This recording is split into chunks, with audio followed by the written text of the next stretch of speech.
Hi what's up guys, मैं हूं Rimita and welcome back to my YouTube channel. दोस्तों, आज मैं एक्सप्लेन करूंगी द कर्स्ड सीरीज का एपिसोड 5 और 6। So without wasting any time, let's get into the horror coaster ride of this series. हम देखते हैं कि बोंग, जो कि क्यंग का आदमी है, वो सोजिन के गाँव जाता है, जहाँ उसे सोजिन की माँ के बारे में पता लगता है। वहाँ की औरतें बोंग को बताती हैं कि दरअसल सोजिन एक गिफ्टेड शमन पैदा हुई थी। लोग उसी के लिए गांव आया करते थे ताकि वो रिचुअल करा सकें, और उसे लोग एशेंट्स डॉटर भी कहते थे। लेकिन उसके घर में आग लग गई और अब ये लोग उस घर को अनलकी मानते हैं और वहाँ कोई नहीं जाता। बोंग वहाँ जाके उस घर को देखता है, जो कि पूरी तरह जला हुआ था और कई सालों से वहाँ कोई नहीं आया था। दूसरी तरफ हम देखते हैं कि जिन्ही ने सोजिन को हॉस्पिटल में एडमिट करवा दिया था। जब सोजिन को होश आता है तो वो बताती है कि जो कर्ज वो चेयरमैन जोंग को देने की कोशिश कर रही थी, वो उसी पे पलट गया। कोई शमन है जो जोंग की मदद कर रही है, लेकिन एक बार यूज किया हुआ पर्सनल आइटम दोबारा प्रोसीजर के लिए यूज नहीं किया जाता। सोजिन कहती है कि अगर तुम्हें वो लाइटर मिल गया है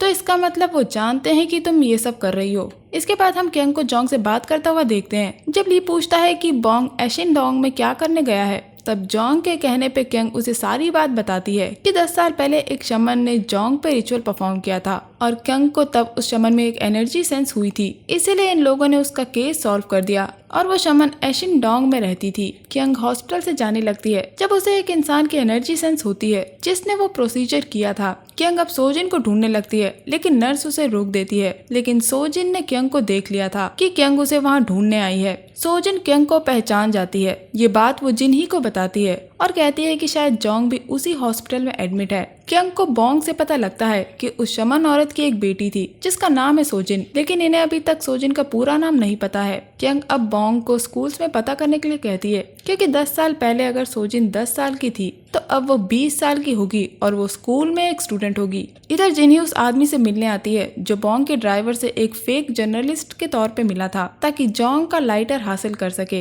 अब जिन्ही उस आदमी से कहती है कि वो उसका फोन खरीदना चाहती है, इसके लिए वो उसे पैसे देती है। लेकिन वो आदमी समझ जाता है कि जिन्ही कुछ बड़ा काम कर रही है, इसीलिए वो और पैसे मांगता है और जिन्ही एटीएम से पैसे लेने के लिए चली जाती है। उधर जुन को उसका साथी बताता है कि फॉरेस्ट की 8 सब्सिडीज हैं, लेकिन उनमें से एक जिंग क्यंग कॉर्पोरेशन, इस सब्सिडी में कुछ गड़बड़ है। ये एक फेक कंपनी है जो कि लोगों से टैक्स लेने की आड़ में बनाई गई थी, लेकिन वो असलियत में क्या करते हैं ये नहीं पता। जुन पूछता है कि किम की लास्ट बात ली से हुई थी, उसका क्या हुआ। तब एक डिटेक्टिव बताता है कि जो डिटेक्टिव इस केस को देख रहा था उसने कल ही ऑफ ले ली और अब वो फोन भी नहीं उठा रहा है।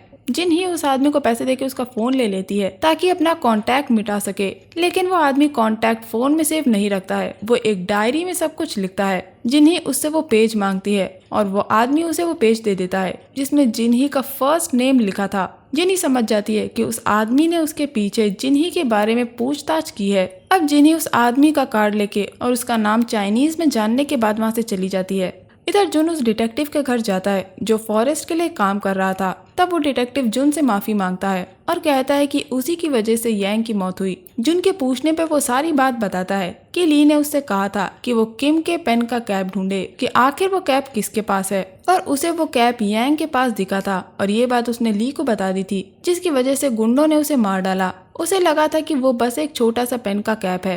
अब जुन गुस्से में पूछता है कि ऐसा करने के लिए उससे किसने कहा था, जिस पे वो डिटेक्टिव ली का नाम लेता है। अब ली ने उस आदमी का पता लगवा लिया था जिसे जिन्ही ने हायर किया था उस लाइटर को हासिल करने के लिए, और अब वो अपने आदमियों से उस इन्वेस्टिगेटर को वहाँ लाने को कहता है जहाँ जोंग के ड्राइवर को उन लोगों ने रखा है। इधर जुन और उसकी टीम अपने उसी साथी से पूछताछ कर रही होती है जिसने ली को सारी इन्फॉर्मेशन पहुंचाई थी। जब उन्हें पता लगता है कि ली ने ये जानने की कोशिश की कि मिन का केस का क्या हुआ और किम की मौत कैसे हुई, और उसी ने किम की डेड बॉडी की फोटो और रिपोर्ट्स मांगी थी। इधर जोंग के आदमियों ने उस आदमी को किडनैप कर लिया था जिसे जिन्ही ने हायर किया था, और ये लोग उस आदमी को उसी जगह ले आए थे जहां उन्होंने जोंग के ड्राइवर को बंदी बना के रखा था और उसे बुरी तरह मारा था। अब ये लोग उस आदमी से पूछते हैं कि उसे किसने हायर किया था, और इधर हॉस्पिटल में जिन्ही सोजिन को सब कुछ बताती है कि जिस आदमी को उसने हायर किया था वो सब जानता है कि हम कुछ बड़ा कर रहे हैं, और अगर जोंग के आदमियों ने उसे किडनैप किया तो वो जिन्ही का नाम बता देगा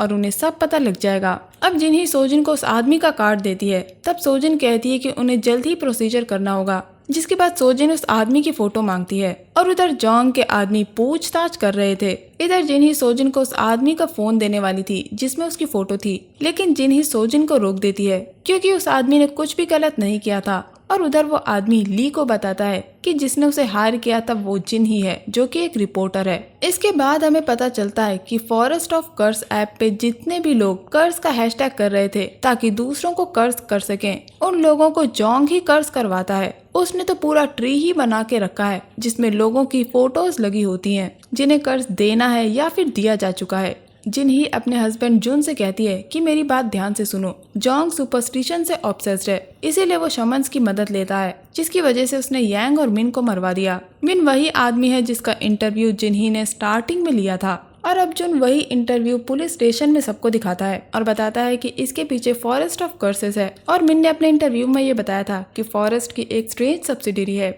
जो है जिंगक्योंग कॉर्पोरेशन और हर साल उन्हें $3 मिलियन पैसे जाते हैं और उस कॉर्पोरेशन की मालिक एक शमन है। यहाँ क्यंग की बात हो रही थी। जुन अपने डिपार्टमेंट को ये भी बताता है कि जोंग सुपरस्टिशन में बिलीव रखता है और वो जिंग क्यंग कंपनी की शमन को फॉलो करता है जिससे उन्हें पैसे आ रहे हैं। और कुछ ही वक्त पहले फॉरेस्ट ने एक इक्विपमेंट मंगाया है जिसे उन्होंने as a art work list किया है। दोस्तों आई एम श्योर ये वही इंस्ट्रूमेंट होगा जिसे क्यंग ने यूज किया था और ताकि ये इन्फो पब्लिकली ना जाए इसीलिए उन्होंने एज अ आर्ट वर्क उसे लिस्ट में दिखा दिया। यहाँ में ये भी पता लगता है कि क्यंग ने 3 साल पहले भी जिंग क्यंग कंपनी के जरिए एक जिंदा गोट को चाइना से स्मगल करने की कोशिश की थी।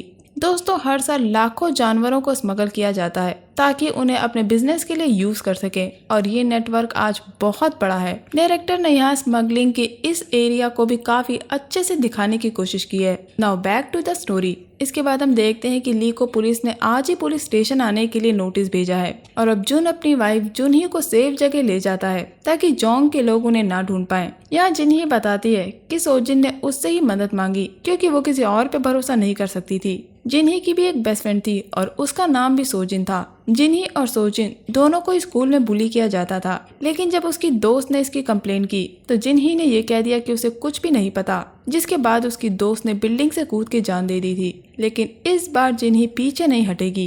इधर Jong forest of curses app में लोगों की फोटो देखता है। जब एक पोस्ट पे उसे सोजिन की पिक दिखती है तब उसे याद आता है कि उसने सोजिन को हॉस्पिटल के लिफ्ट में देखा था और एशिनडोंग में भी उस शमन औरत के घर पे एक लड़की थी और अब वो क्यंग को कॉल करके बुलवाता है। इधर जुन सोजिन से मिलता है लेकिन सोजिन उसे अच्छी तरह पेश नहीं आती। जुन जिनही को नया फोन देता है जिसमें उसने ट्रैकिंग ऐप इंस्टॉल कर दी थी। अब जिनही और उसका हस्बैंड जुन साथ में इस केस पे काम कर रहे थे। जिनही जुन से कहती है कि वो जिंगक्योंग कंपनी की सीईओ के बारे में पता लगाए, ये जानना जरूरी है। इसके बाद सोजिन जिनही से पूछती है कि उस शमन औरत का क्या, वो उस शमन औरत यानी कि क्यंग की कोई पर्सनल चीज कैसे पाएंगे, लेकिन जिनही के पास इसके लिए एक आइडिया था। उधर जुन की टीम क्यंग के घर पहुंचती है जहां उन्हें दरवाजे पे एक पिग लटका दिखता है और जब वो लोग अंदर जाते हैं तो वहाँ कई सारे जानवर थे। पुलिस के पूछने पे बोंग कहता है कि वो ही उस कंपनी का सीईओ है और उधर जुन ली से पूछताछ करता है लेकिन ली सारी बातों से इनकार कर देता है। जिसके बाद जुन फॉरेस्ट ऑफ कर्सेस के बारे में पूछता है और बताता है कि फॉरेस्ट ने अपने प्रोग्रामर से कहा था कि वो पोस्ट को मैनिपुलेट करें ताकि वो लोग पॉपुलर हो सके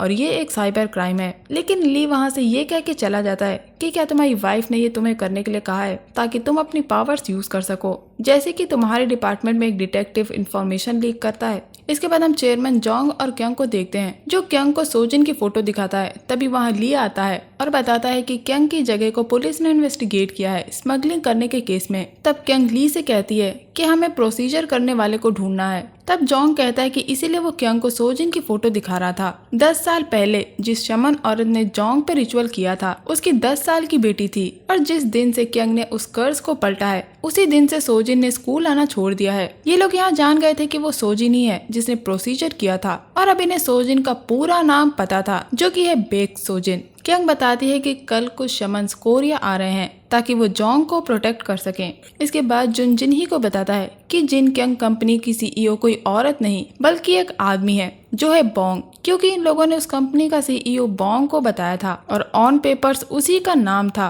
अब जुन और उसकी टीम बोंग से पूछताछ करते हैं और बोंग के लिए फॉरेस्ट ने 3 बड़े लॉयर्स बुलवाए थे जो बोंग को पुलिस इन्वेस्टिगेशन से आसानी से छुड़वा लेते हैं। अब बोंग को जिन ही का मैसेज आता है कि अगर बोंग उसके बताए हुए एड्रेस पे नहीं आया तो अगला प्रोसीजर उसी का होगा, और अगर उसने ये बात उस शमन औरत या चेयरमैन को बताई तो वो उसी वक्त मर जाएगा। ये मैसेज मिलने के बाद बोंग डर जाता है और अब बोंग जिन्ही से मिलता है और जिन्ही कहती है कि अब जो सवाल वो पूछेगी बोंग उसका सही जवाब दे, वरना प्रोसीजर परफॉर्म करने वाली उसी कार में बैठी है और वो सोजिन की तरफ इशारा करती है और सोजिन कार की हेडलाइट्स चलाती है। बोंग बहुत ही ज्यादा डर गया था क्योंकि उसने किम की मुड़ी हुई लाश को देखा था जिसे कर्ज दिया गया था। जिन्ही पूछती है कि आखिर चेयरमैन ने उस कर्ज को कैसे पलटा, तब बोंग बताता है कि उन्होंने एक इंस्ट्रूमेंट यूज किया था जो उन्होंने बाहर से मंगवाया था जिसमें एक इविल स्पिरिट थी और रिचुअल करते वक्त वो टूट गया और एक बार टूटने के बाद उसका कोई यूज नहीं होता, वो बेकार हो जाता है। अब जिन्ही उस शमन औरत यानी क्यंग के बारे में पूछती है जिसपे बोंग बताता है कि क्यंग उसका असली नाम नहीं है, कोई भी उसका असली नाम नहीं जानता है,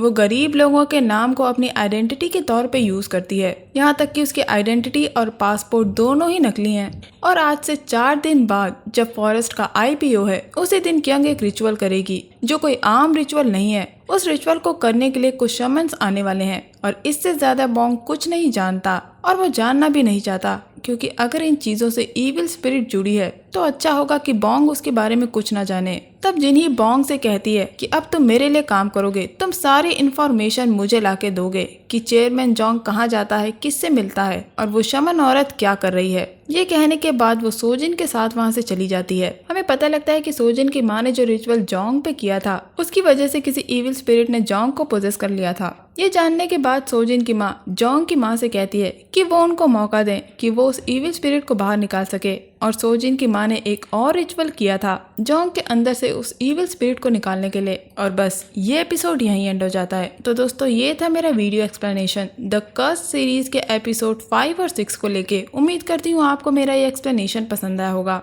अगर आपको मेरा ये वीडियो पसंद आया है तो मेरे चैनल को सब्सक्राइब कीजिए और इस वीडियो को लाइक और शेयर करिए। मैं मिलूंगी आपसे अगले वीडियो में, तब तक के लिए अपना बहुत ख्याल रखिए। Stay safe, keep hunting, lots of love.